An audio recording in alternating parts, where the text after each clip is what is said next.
seminggu sebelum hari H. Ada yang sudah siap-siap untuk umroh bersama saya 600 orang. Sudah siap tiketnya, sudah siap hotelnya. Dibatalkan. Saya bukan penjahat. Iya, saya bukan tokoh perlawanan mengangkat senjata. Jadi kalau menurut hukum tata negara yang saya terima itu apa sebetulnya, Bang Rab? Yang diterima itu adalah perlakuan diskriminasi. Diskriminatif itu. Jadi tidak equality before the law. Kan setiap warga negara bersamaan kedudukannya dalam hukum dan pemerintahan. Jadi no matter Anda dukung 01, 02, perlakuan harus sama kan mestinya begitu. Tapi memang kalau Ustaz dukung petahana 01, ya memang lebih lancar jalannya. Karena dukung 02 ya BUMN banyak yang batal pastinya ya. Itu memang politisasi BUMN luar biasa. Tapi setelah itu Ustaz sempat ketemu dengan Pak Prabowo nggak? Setelah beliau kalah lalu jadi Menhan, sempat bertemu? Tidak, saya tidak ada kontak, saya tidak ada bertemu. Hanya tetap mendoakan, mudah-mudahan kita senantiasa istiqomah dalam La ilaha illallah Muhammad Rasulullah. Pak Jokowi pernah ketemu Ustaz sama Presiden? Sampai hari ini belum pernah bertemu, Bang Rab. Oke, mudah-mudahan ya. Kalau saya pernah bertemu ya. Tahun 2019 ya, Ustaz digadang-gadang, bahkan bukan hanya digadang-gadang, tapi sudah disebut sebagai calon pendamping dari Pak Prabowo Subianto ya. Ustaz sendiri dalam ceramah, waduh, pengawalan saya luar biasa hari ini, seperti pengawalan terhadap calon wakil presiden. Dan bahkan ILC yang saya hadiri juga bicara mengenai memasukkan Ustaz Somad ya sebagai unsur. Waktu itu saya bilang ya, kalau biasa-biasa saja pasti kalah. Tapi kalau ada unsur kejutnya, terapi kejutnya, yaitu munculnya Ustaz Abdul Somad, mungkin bisa mengubah peta politik. Tapi kok Ustaz nggak mau kan? Orang lain mau semua itu jadi calon wakil presiden kan? Walaupun kalah tapi tetap calon wakil presiden. Gimana tak? Yang pertama, Bang Rafli, saya ini di antara 40 orang dari cucu mbah saya, kakek saya dilarang untuk sekolah umum. Kata kakek saya, cucuku yang satu ini mesti sekolah agama. Nanti kalau umurku panjang, aku yang membiayai sekolah dia. Tapi kalau aku mati, nanti kebun kelapa itu yang untuk membiayai sekolah dia. Jadi saya memang dari dulu sekolahnya di madrasah, S1, S2, lanjut lagi, sampai sekarang memang dalam kajian Islam, kajian agama. Dan saya ingin sampai mati saya tetap menjadi ustaz saja, tetap menjadi guru agama. Nilai diri saya hanya ketika saya bisa menyampaikan hadis, ayat Quran, jadi imam di surau. Itu saja cita-cita saya, Bang Rafli, tak lebih daripada itu. Lalu kemudian bahwa terjadi seperti ini, saya anggap itu bagian dari ujian hidup saya. Saya lebih banyak bisa berperan kalau saya menjadi guru agama saja, guru ngaji saja. Saya kira begitu, Bang Rafli. Wah, luar biasa. Tapi Ustaz pasti tidak tertarik juga masuk partai politik ya? Saya sampai hari ini tidak ada ikut partai, Bang Rafli. Karena ada seorang tokoh pernah mengatakan ke saya, Ustaz Somad, baju partai itu terlalu sempit untuk Ustaz. Jadi saya pikir dengan bahasa yang halus, dia ingin menyampaikan, biarlah saya menjadi milik semua golongan lapisan masyarakat. Yang mau, alhamdulillah. Yang tidak mau, kita tidak paksa orang lain. Dulu memang ada juga dai sejuta umat Ustaz, tapi begitu masuk partai politik, jadi ketua partai politik, nggak nyampe sejuta itu waktu pemilihan umatnya. Ya, setiap orang punya ijtihad, Bang Rafli. Mungkin beliau ijtihadnya begitu, saya ijtihad begitu. Nah, kenapa akhirnya harus keluar dari ASN? Kan nggak ada masalah sebenarnya. Kalau memang berpolitik tidak, karena netralitas ASN memang harus. Tapi kan Ustaz juga tidak berpolitik. Kenapa akhirnya harus keluar? Ada hal-hal yang bisa kita bicarakan, diekspos di depan masyarakat umum. Tapi ada hal-hal yang bisa dibicarakan hanya Abdul Somad dan Bang Refli Harun saja. Ya ini berdua kita. Menimbang dan mengingat, menimbang dan mengingat, saya pikir lebih selamat saya mengundurkan diri. Dalam Islam ada maslahat kebaikan, ada mafsadat negatif. Ketika ketemu antara positif dan negatif, darul mafasid muqaddam ala jalbil masalih. Menolak negatif lebih diutamakan daripada mengambil manfaat. Jadi saya ambil jalan tengah, saya keluar. Tapi saya paham tuh, Ustaz, karena kalau Ustaz tetap jadi ASN kan Ustaz tidak bisa terbang kemana-mana. Kan? Dalam pengertian terbang itu tidak hanya fisik, tapi juga pikiran dan lain sebagainya ya. Kan kalau di ASN ada hal-hal yang mengikat kan. Ustaz, boleh saya gantian bertanya ke Bang Refli? Boleh. Kapan lagi ada Ustaz Abdul Somad nanya saya? Masya Allah. Kenapa? Ada, saya baca itu tulisan di harian di salah satu web. Katanya, kata Bang Refli Harun, Undang Dasar 1945 pasal 7A, 7B, 7C itu dihapus saja atau dibuang. Itu apa maksudnya, Bang? Bukan, itu enggak, bacanya nggak lengkap. Jadi pasal 7A, 7B, 7C itu kan bicara mengenai pemberhentian presiden. Jadi presiden itu bisa diberhentikan di tengah jalan. Kalau bahasa Arabnya kan dimakzulkan, betul. Bahasa Inggrisnya impeachment. Itu kalau dia memenuhi 3 kategori. 1, melakukan pelanggaran hukum berat seperti pengkhianatan terhadap negara, korupsi, suap atau tindak pidana berat lainnya.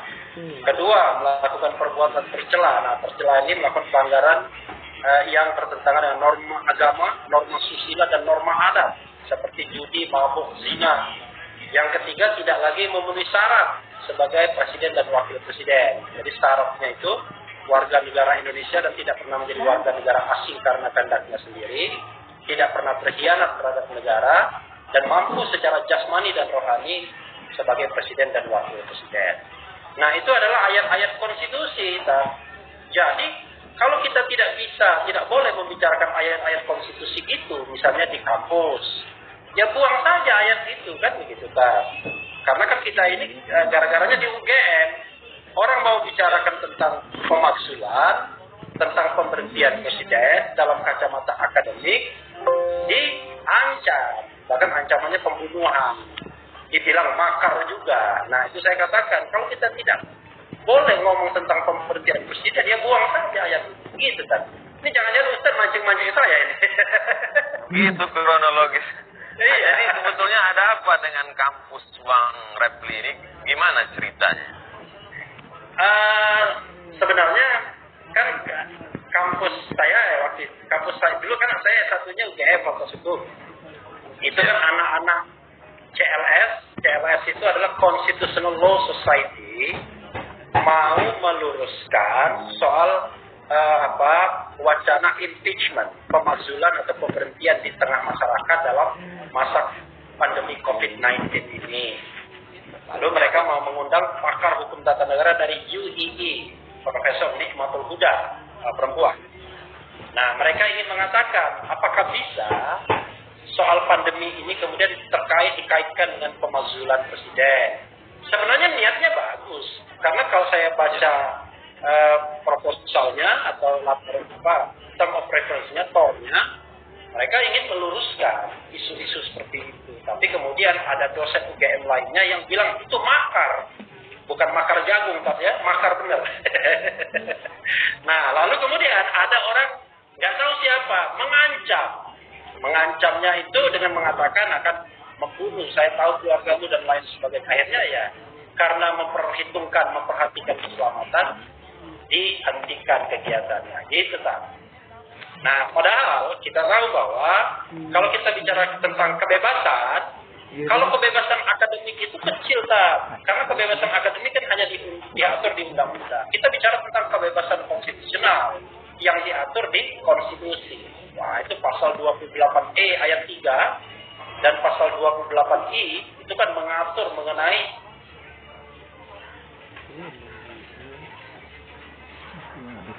hak untuk menyampaikan pendapat, bahkan hak untuk menyatakan pikiran dan hati nurani itu kan tidak bisa dihalangi dalam kondisi apapun. Jadi memang sah saja kalau kita mengatakan kita mau dukung Jokowi, dukung Prabowo, yang penting nggak ganggu orang. Tapi ketika kita menyatakan kita mendukung si A, si B seperti Ustaz, lalu kemudian dilarang sana, dilarang sini, itu nggak fair namanya. Tapi diskriminatif tindakan seperti itu. Nah, begitu kan?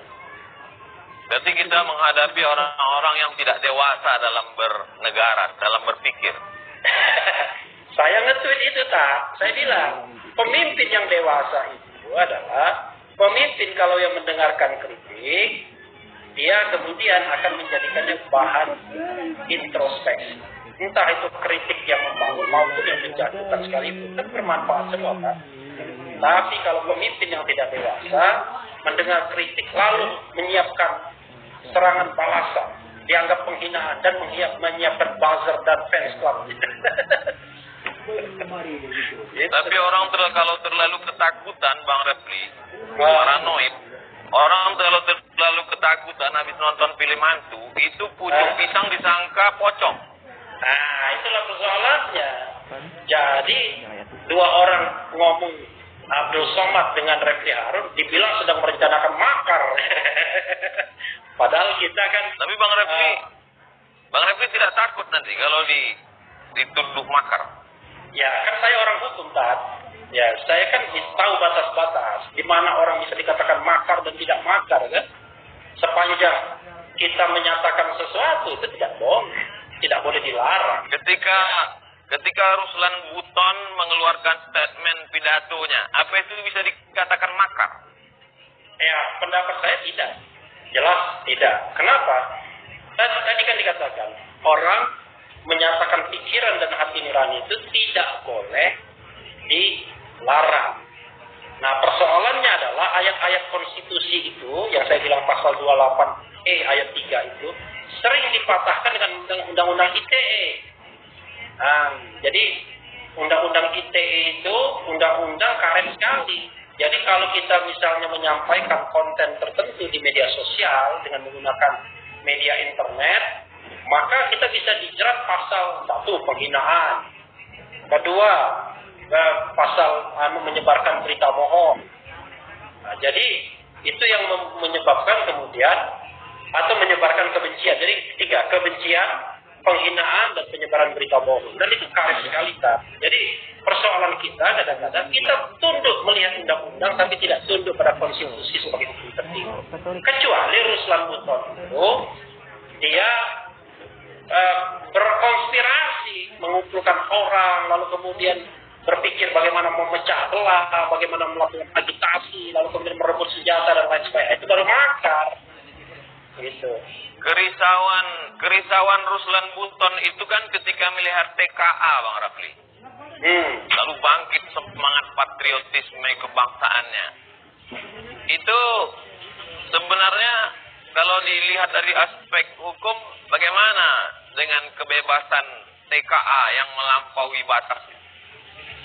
Jadi kalau kita bicara mengenai TKA, ya, tenaga kerja asing, maka itu kan sepenuhnya di bawah kontrol pemerintah, kan begitu.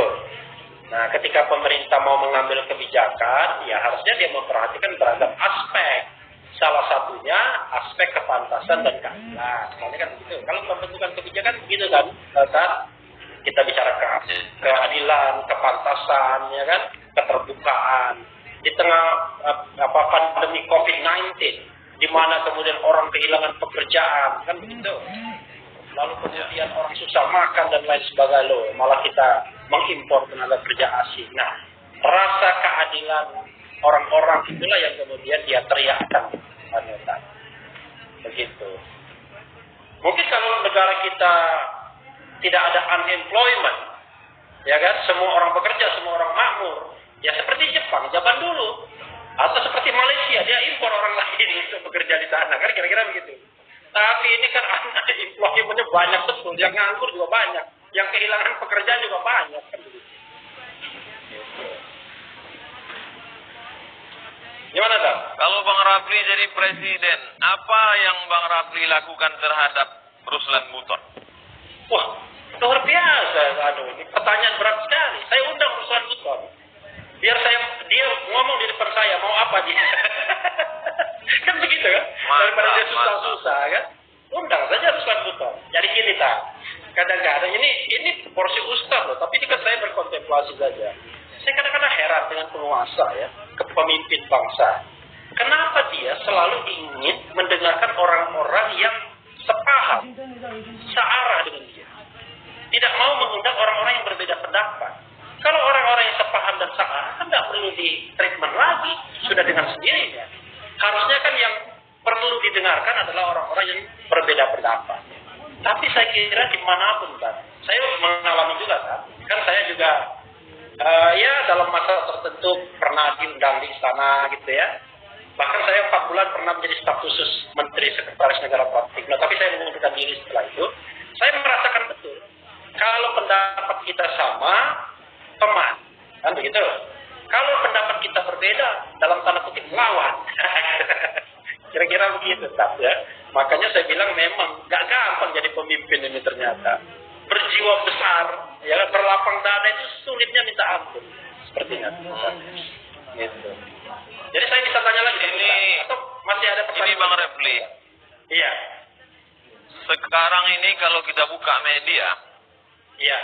Hampir setiap hari itu saya dapat postingan tentang anti PKI, ketakutan bangkit PKI, segala macam. Ini isu PKI ini sebetulnya memang ingin bangkit ada, atau hanya sekedar pemikiran, bukan gerakan, atau isu ingin memecah belah kebangsaan. Apa sebetulnya yang terjadi? Pengamatan Bang. Nah, kalau ini agak berat saya menjawabnya, tapi saya ingin menjawab lah. Izinkanlah ya, Pak netizen sekalian menjawab. Kita ini sekarang ini sedang dijebak dalam politik bipolarisasi. Jadi kelompok, saya katakan kelompok A dan B aja ya. Kelompok A menggunakan isu-isu yang sama, PKI, ya kan. Lalu kemudian macam-macam lah. Kelompok B juga melakukan isu yang sama, khilafah, mesti ada khilafah, ya kan. HTI, ya kan. Lalu kemudian apalagi kadrun, ya kan. Lalu macam-macam. Nah, ini yang menurut saya tidak sehat dalam politik kita, Pak Ustaz, ya. Harusnya politik kita jauh lebih cair. Jangan ada bipolarisasi seperti ini. Makanya saya dan teman-teman berjuang agar presidensial threshold itu ditiadakan, Pak.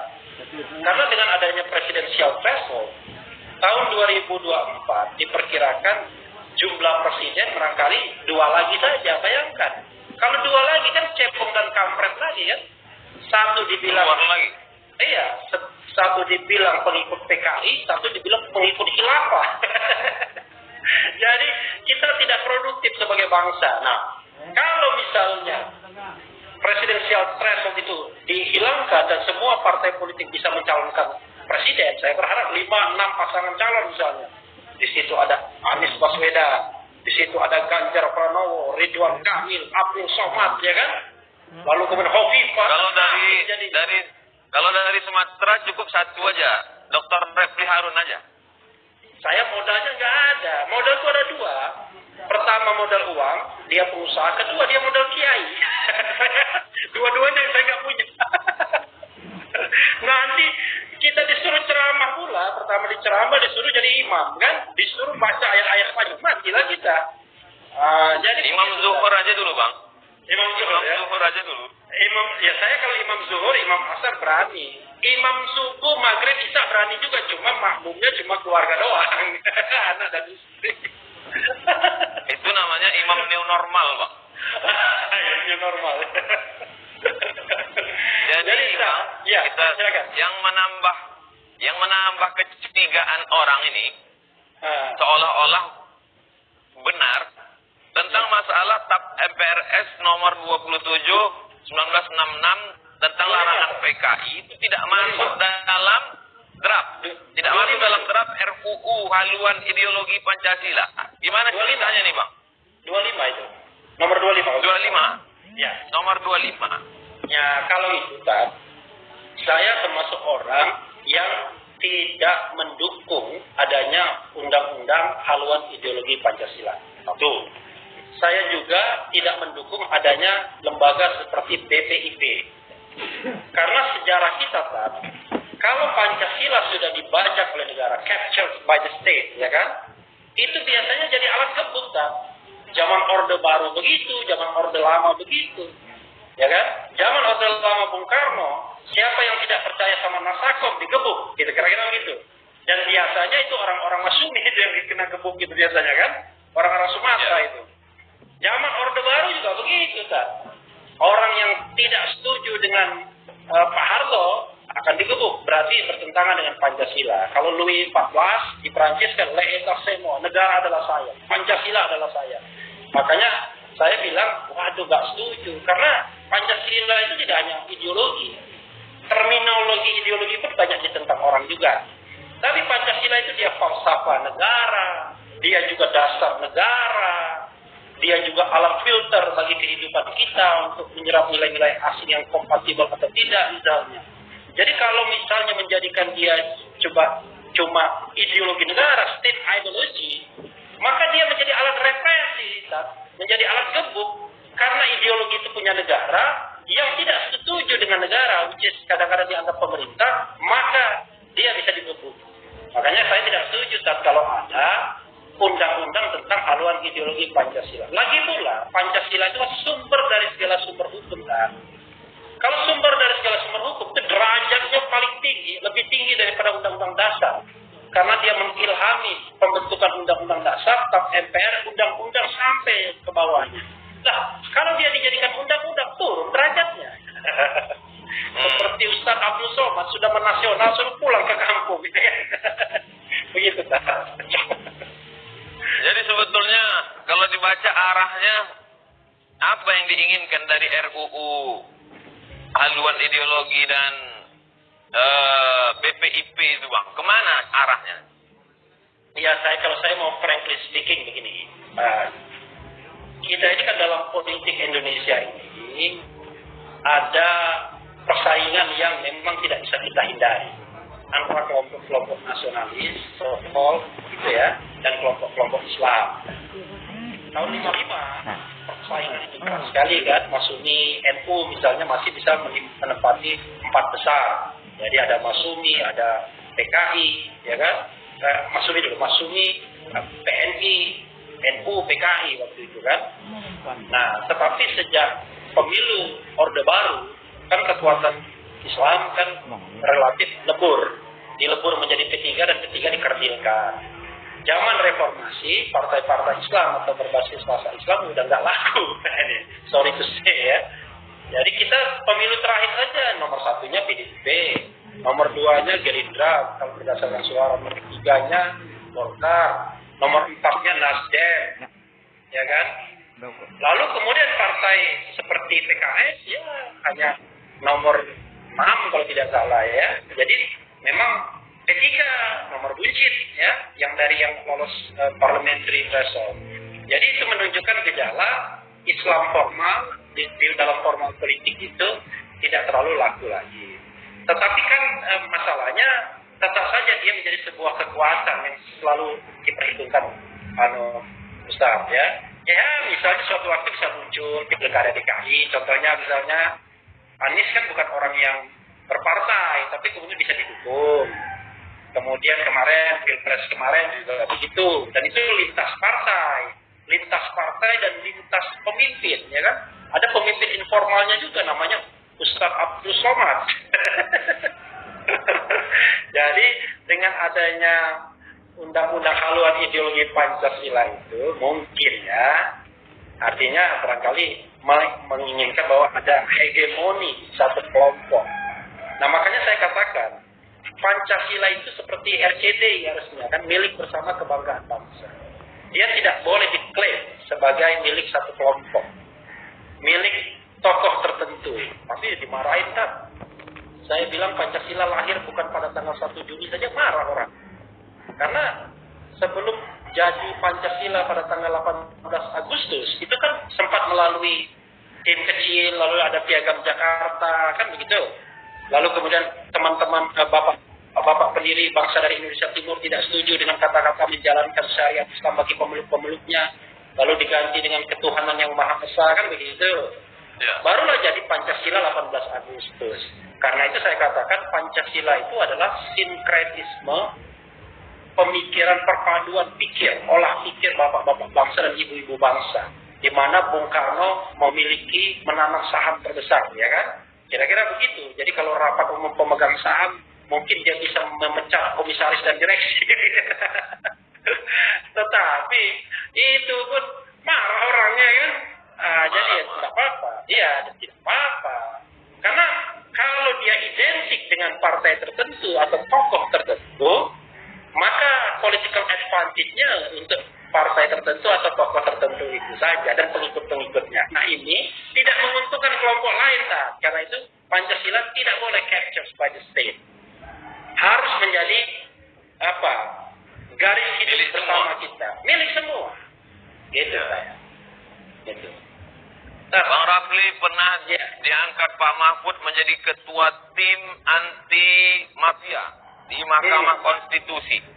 Iya. Bagaimana angin kencang di atas itu? Bagaimana rasanya, Bang Rafli? Waduh, jadi gara-garanya begini, Tan. Saya ini pernah menjadi staf ahli di MK.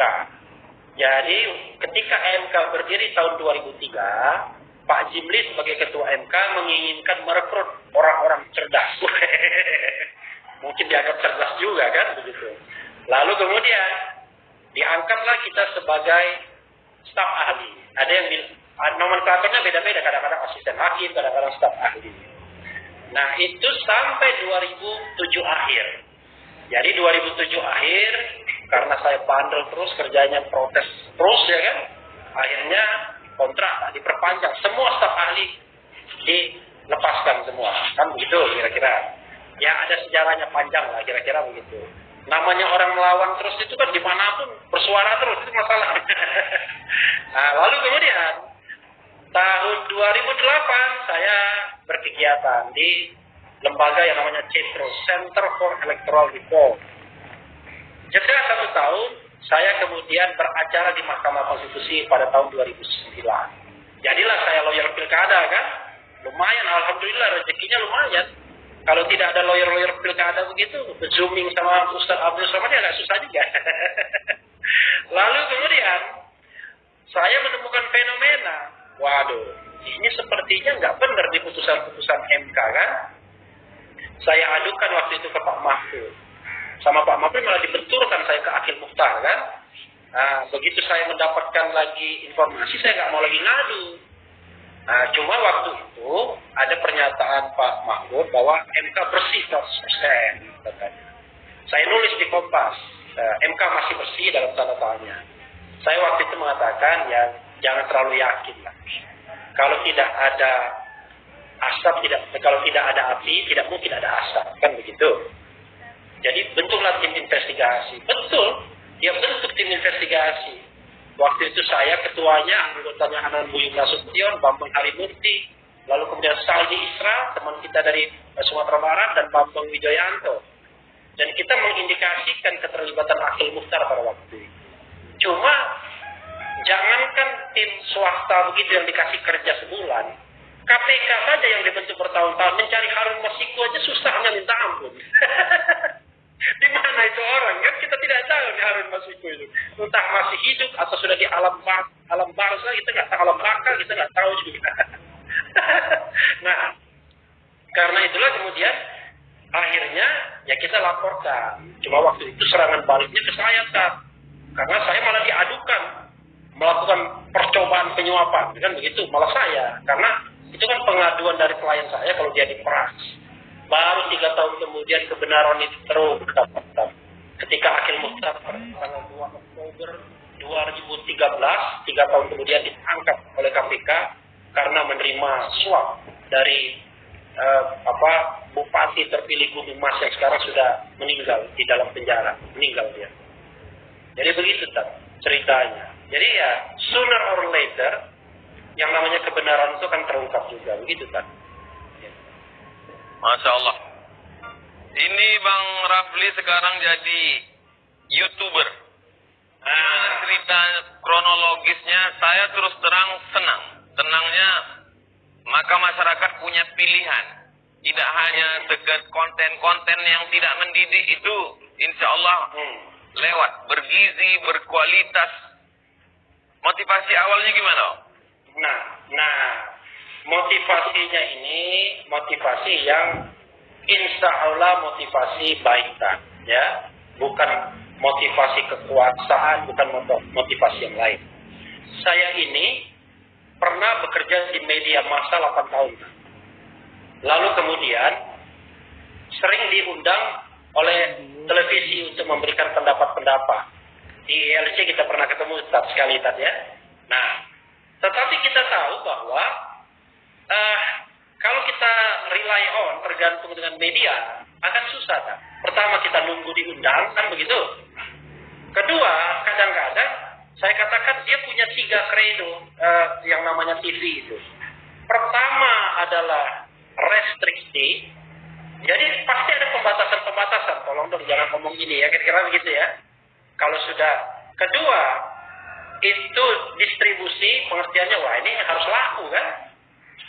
Kemudian ketiga, durasi. Baru ngomong sebentar saja. Oh, durasi. Ini Ustaz nggak ada durasi kan? Jadi pusing kepala kita kan. Nah, dengan media YouTube ini, saya bisa mengemukakan ide, gagasan secara komprehensif, tanpa dibatasi macam-macam. Durasi tak terbatas, restriksi itu tergantung kita, self-censorship. Yang penting, 2 hal kalau saya tadi. 1, jangan sara. Yang kedua, jangan menyerang personal life orang. Nah, dan juga saya tidak berpikir soal distribusi.